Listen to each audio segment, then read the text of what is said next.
what Jesus said. In this world, you will have trouble. That's what he said. Did you notice that? Have you noticed that too? That there are troubles here. And salvation has a present day what it's to be in this life of trouble. Notice what David says, Psalm 1. O Lord, in your strength the king rejoices, and in your salvation, your rescue, how greatly he exalts. Here's one thing right off. At the present now, what it should be is strength. And you know, in the lexicon, this is really interesting. I looked up the lexicon so I got a grasp on what this is, this term strength. And it says this right off. It says strength in various applications, meaning power, meaning might, meaning strength, meaning deliverance.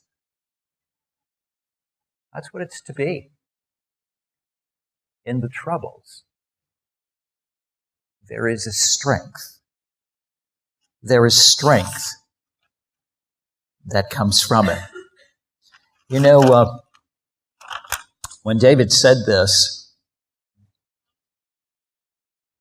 he wasn't talking about a life that was kind of like carefree. Think with me for a moment over David's life. There was Saul. That went real well. Remember that? Saul went crazy. He was nuts. He was out of his mind. That's what the Bible points out to us, that he went nutso. Threw a spear at David when he was playing a harp to calm him. There's trouble. Because Saul hunted David down. Because he was a challenge to him. Because the Lord had anointed David in the place of Saul. And he knew.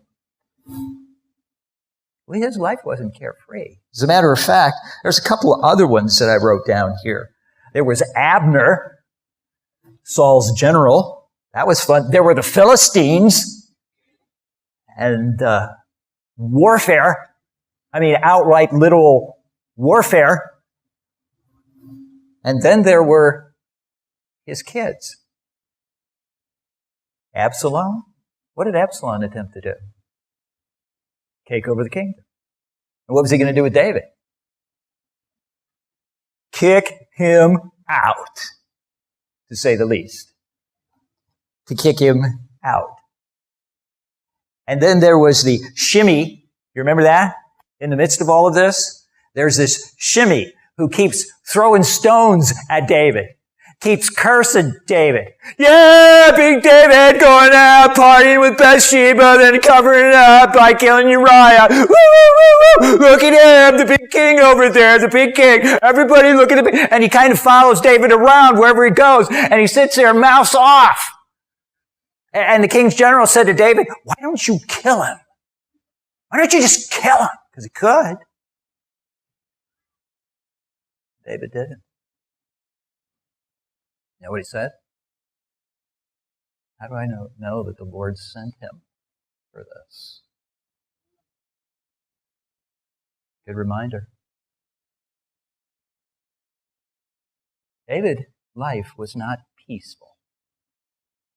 Lack of trouble.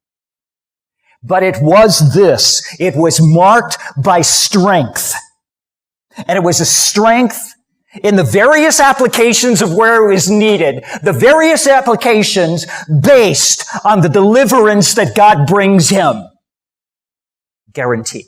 It was the present experience of the deliverance guaranteed. I want you to know that salvation is guaranteed. Amen? Salvation is guaranteed. Deliverance, rescue is a guarantee. Absolutely guaranteed by the biggest thing that can possibly be. God has sworn an oath to it. And it doesn't get any better than that. God's oath. And it brings strength for whatever. Is there a whatever? You know, it'd be really interesting to go around and find out the whatevers. Because there are whatevers in the life of just about everybody here. Some of you I haven't talked to of recent, but there's a lot of whatevers. A lot.